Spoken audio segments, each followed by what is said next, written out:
Hello students, welcome to Aditi and અર્પી science school.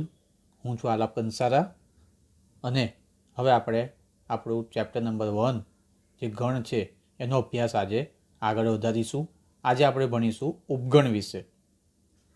તો ઉપગણની વ્યાખ્યા છે કે જો ગણ એનો પ્રત્યેક ઘટક, ગણ એનો પ્રત્યેક એટલે કે દરેક ઘટક એ ગણ બીનો પણ ઘટક હોય, એટલે કે ગણ એનો દરેકે દરેક ઘટક એનો સમાવેશ ગણ બીમાં થઈ જાય છે, તો ગણ એને ગણ બીનો ઉપગણ કહે છે.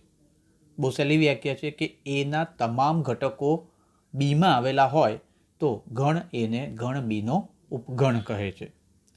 હવે એને થોડું તાર્કિક રીતે લખીએ, ગણિતના અન્ય સંકેતોનો ઉપયોગ કરીને એની વ્યાખ્યા. જો સ્મોલ એ, આ સ્મોલ એ એક ઘટક છે, બિલોંગ્સ ટુ એ, એટલે કે સ્મોલ એ કેપિટલ એ ગણનો સભ્ય છે. હવે આ સ્ટુડન્ટ્સ જે સંજ્ઞા દેખાય છે એને કહેવાય પ્રેરણ. અંગ્રેજીમાં એને ઇમ્પ્લાઇઝ કહે છે. જો અને તો પ્રકારના વિધાનમાં એનો ઉપયોગ થાય છે, જેના વિશે આપણે વધુ માહિતી 14મા ચેપ્ટરમાં મેળવીશું.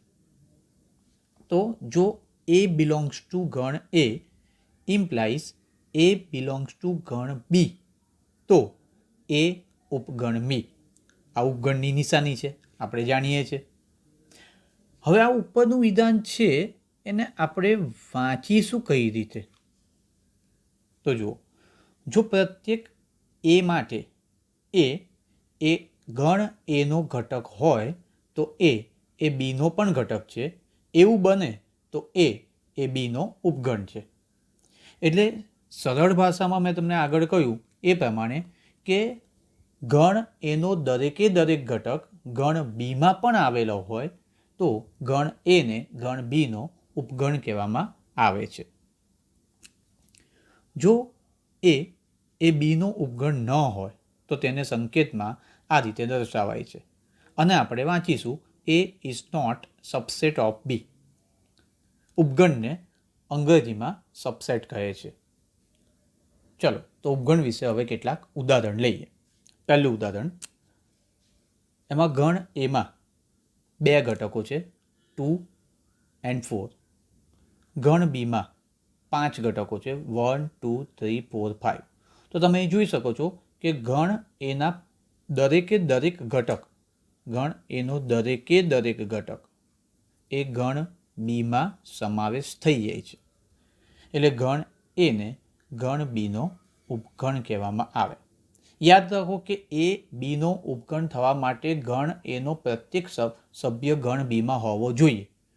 જો ગણ એનો ઓછામાં ઓછો એક સભ્ય ગણ બીમાં નથી આવેલો તો એ બીનો ઉપગણ નથી. ઉદાહરણ તરીકે હવે આને જ આપણે ઊંધી રીતે જોઈએ તો બીનો પ્રત્યેક સભ્ય એમાં નથી. બીના સભ્યોની આપણે વાત કરીએ તો 2 અને 4 એ ગણ એમાં આવેલો છે, પણ 1 3 અને 5 એ ગણ એમાં નથી, એટલે બી એનો ઉપગણ નથી. જ્યારે એનો પ્રત્યેક સભ્ય ગણ બીમાં છે એટલે એ બીનો ઉપગણ છે. બીજું ઉદાહરણ લઈએ, એ ઇક્વલ ટુ એક્સ સ ધેટ એક્સ એ 10નો ગુણિત છે, એટલે 10ના ગુણિતો બધા ગણ એમાં આવે અને ગણ બીના ઘટકો છે 100 200 300. હવે ગણ એને આપણે જોઈએ તો 10ના ગુણિતો એટલે 10 20 30 40 અનંત સુધી આવી જાય.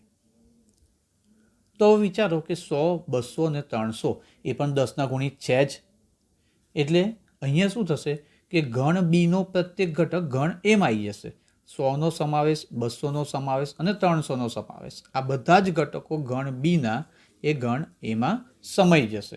એટલે અહીંયા બી એ ગણ એનો ઉપગણ છે. ઓકે. ત્રીજું ઉદાહરણ છે ગણ એ. ગણ એના ઘટકો છે 5 10 15 20 અને ગણ બીના ઘટકો છે 10 11 12 વગેરે વગેરે અનંત સુધી. તો અહીંયા ખાસ નોંધ આપણે લઈએ કે ગણ એનો પ્રત્યેક ઘટક ગણ બીમાં નથી કે ગણ બીનો પ્રત્યેક ઘટક ગણ એમાં નથી. એટલે એ બીનો ઉપગણ નથી તથા બી એનો ઉપગણ નથી. તો ઉપગણ વિશે હવે આટલી માહિતી પરથી આપણને ખ્યાલ આવી જાય કે જો ગણ એનો પ્રત્યેક ઘટક ગણ બીમાં હોય તો એને બીનો ઉપગણ કહેવાય. ઓકે, હવે આગળ બીજી એક નોંધ લઈએ. એ ઉપગણ બી અને બી ઉપગણ એ. ખાસ નોંધ લેજો, એ ઉપગણ બી છે તથા બી ઉપગણ એ બંને એક સાથે ઉદ્ભવે છે. એટલે કે ગણ એના તમામ ઘટકો ગણ બીમાં છે, સાથે સાથે ગણ બીના પણ તમામ ઘટકો ગણ એમાં છે. એનો મતલબ કે એ અને બીમાં એકના એક જ ઘટકો થયા, એટલે એ ઇક્વલ ટુ બી, એટલે કે એ અને બી સમાન ગણ છે. આ વસ્તુ ખાલી જગ્યામાં પૂછાય છે. હવે અહીંયા પાછી એક નિશાની કરી છે. આ જે નિશાની કરી છે એને કહેવાય દ્વિપ્રેરણ. આગળની જે સાઇન હતી એ પ્રેરણ હતી, જો તો પ્રકારના વિધાન માટે. આ છે દ્વિપ્રેરણ, તો અને તો જ પ્રકારના વિધાન માટે. એટલે કે એ ઉપગણ બી અને બી ઉપગણ એ, તો અને તો જ એ બરાબર બી એમ વંચાય. આનાથી ઉલટું કે જો એ બરાબર બી હોય તો એ ઉપગણ બી અને બી ઉપગણ એ. એનો મતલબ કે દ્વિપ્રેરણ જે વિધાન છે એ બે બાજુથી સત્ય હોય છે. ચલો તો હવે આગળ વધીએ. હવે છે ગણ વિશે બે અગત્યની બાબતો. પહેલું તો દરેક ગણ એ પોતે પોતાનો ઉપગણ છે, એટલે કે એ સબસેટ એ. દરેક ગણ એ પોતાનો ઉપગણ છે. અને બીજો મહત્વનો મુદ્દો છે કે ખાલી ગણ એ દરેક ગણનો ઉપગણ છે, એટલે કે ફાઈ સબસેટ એ. તો આમ ઉપગણ વિશે બે બાબતો મહત્વની. દરેક ગણ પોતાનો ઉપગણ છે અને ખાલી ગણ એ દરેક ગણનો ઉપગણ છે. તો આમ ખાલી ગણ સિવાયના દરેક ગણને ઓછામાં ઓછા બે ઉપગણો મળે. ફરીથી કહું, ખાલી ગણ સિવાયના, ખાસ નોંધજો, ખાલી ગણ સિવાયના દરેક ગણને ઓછામાં ઓછા બે ઉપગણ મળે. આ બે ઉપગણો મતલબ કે ગણ પોતે અને ખાલી ગણ, એને આપેલ ગણના અનુચિત ઉપગણો કહે છે.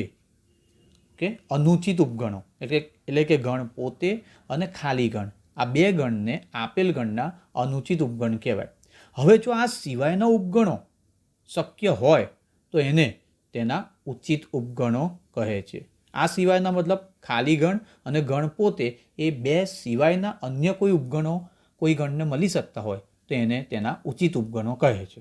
બીજી એક વસ્તુ પણ અત્યંત જરૂરી છે કે ખાલી ગણને માત્ર એક જ ઉપગણ છે અને તે છે તે પોતે.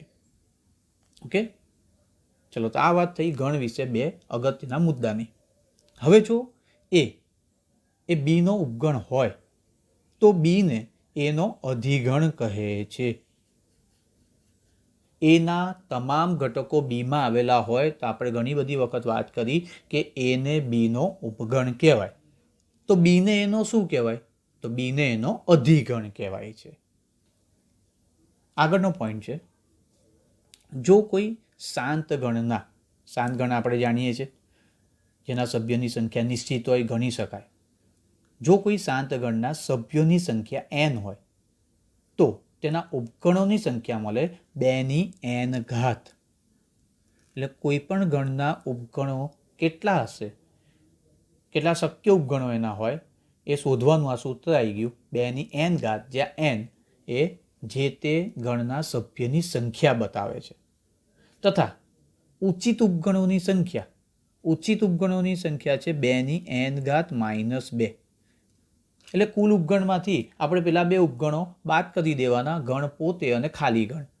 કુલ ઉપગણો છે 2n ઘાત, એમાંથી આપણે બે ઉપગણો ખાલી ગણ અને ગણ પોતે એ કાઢી નાખ્યા એટલે ઉચિત ઉપગણોની સંખ્યા મળી જાય. એક ઉદાહરણ દ્વારા સમજીએ. ધારો કે ગણ એમાં 3 ઘટકો છે, 1, 2 અને 3. હવે એના તમામ ઉપગણોની યાદી બનાવો, આવા પ્રશ્ન આવે છે. તો સૌથી પહેલાં બધા જ ઉપગણોની યાદી બનાવવાની હોય તો આપણા મગજમાં એને કુલ કેટલા ઉપગણો છે એ ક્લિયર હોવું જોઈએ. તો કુલ ઉપગણોની સંખ્યા 2n ઘાત સૂત્રથી શોધી શકાય છે. અહીંયા ગણ એમાં કેટલા ઘટકો છે? ગણ એમાં 3 ઘટકો છે. તો ઉપરના સૂત્રમાં n ની કિંમત આપણે 3 મૂકીશું, એટલે ગણ એના ઉપગણોની સંખ્યા થશે 2ની 3 ઘાત એટલે કે 8. તો આપણે અહીંયા ગણ એના કુલ 8 ઉપગણો છે એમ શોધી કાઢ્યું. હવે આ 8 ઉપગણો કયા કયા છે? ઓકે, તો 2 તો આપણે જાણીએ જ છીએ કે ગણ પોતે અને ખાલી ગણ. તો શરૂઆત કરીશું આપણે ખાલી ગણથી. જુઓ એ પહેલાં ખાલી ગણ. હવે ગણના ઘટકો જુઓ 1, 2 અને 3 છે. તો આપણે પહેલાં તો શું લઈશું? સિંગલ એટલે કે એકાકી એના ઘટકો લઈશું. 1, 2, 3. ત્યાર પછી 2 2ની પેર બનાવીશું. 1, 2 અને 1, 3 અને 2, 3. ઓકે, આ 2 2ની પેર જેટલી હતી એ બની ગઈ. અહીં એક વસ્તુનું ખાસ ધ્યાન રાખો, 1, 2 અને 2, 1. દાખલા તરીકે આપણે 1, 2 લખ્યું તો 2, 1 નહીં લખાય, કારણ કે 1, 2 અને 2, 1 સમાન ગણ થશે, એકના એક જ ગણ થશે. આપણે બધા ભિન્ન આ ઉપગણો લખવાના છે. અને છેલ્લે આવશે ગણ પોતે 1, 2, 3. આ થશે ગણ પોતે, ગણ એ. ઓકે, તો આ રીતે એના 8 ઉપગણો થઈ ગયા. પણ જ્યારે આપણે 8 ઉપગણો લખીએ છીએ ત્યારે ધ્યાન રાખવાનું કે એકનો એક ગણ બીજી વખત રિપીટ ના થાય. ઓકે, તો આ રીતે આપણે અન્ય ઉદાહરણ પણ કરી શકીએ છીએ. છેલ્લે વાસ્તવિક સંખ્યા ગણના ઉપગણો. આપણે આગળ વાસ્તવિક સંખ્યા ગણ અને બીજા સંખ્યા ગણો વિશે ભણી ગયા છે. તો વાસ્તવિક સંખ્યા ગણના ઉપગણો એમાં છે n પ્રાકૃતિક સંખ્યા ગણ, z પૂર્ણાંક સંખ્યા ગણ, q સમય સંખ્યા ગણ અને r વાસ્તવિક સંખ્યા ગણ. આપણે આગળ વાત કરેલી જ કે nના તમામ ઘટકો ઝેડમાં છે, એટલે n એ ઝેડનો ઉપગણ છે. ઝેડના તમામ ઘટકો ક્યુમાં છે, એટલે ઝેડ એ ક્યુનો ઉપગણ છે. ક્યુના તમામ ઘટકો આરમાં છે, એટલે ક્યુ એ આરનો ઉપગણ છે. ઓકે, એટલે અહીંયા આપણે એવું કહી શકીએ કે n સબસેટ ઝેડ સબસેટ ક્યુ સબસેટ આર. ઓકે, હવે આગળ કે જો અસમય સંખ્યાઓના ગણને કેપિટલ ટી, ક્યારેક અસમય સંખ્યાઓના ગણને કેપિટલ ટીને બદલે કેપિટલ આઈથી પણ દર્શાવવામાં આવે છે. આપણી ટેક્સ્ટબુકમાં અસમય સંખ્યાઓના ગણને કેપિટલ ટી વડે દર્શાવેલો છે. તો T is subset of R, એટલે ટી એ આરનો ઉપગણ છે. યાદ કરો વિદ્યાર્થીઓ કે વાસ્તવિક સંખ્યા ગણમાં સમય અને અસમય સંખ્યાઓનો સમાવેશ થાય. તો આપણે ઉપર જોયું કે Q is subset of R, same way T is also subset of R, એટલે કે સમય અને અસમય સંખ્યાઓ એ વાસ્તવિક સંખ્યા ગણ આરના ઉપગણ છે.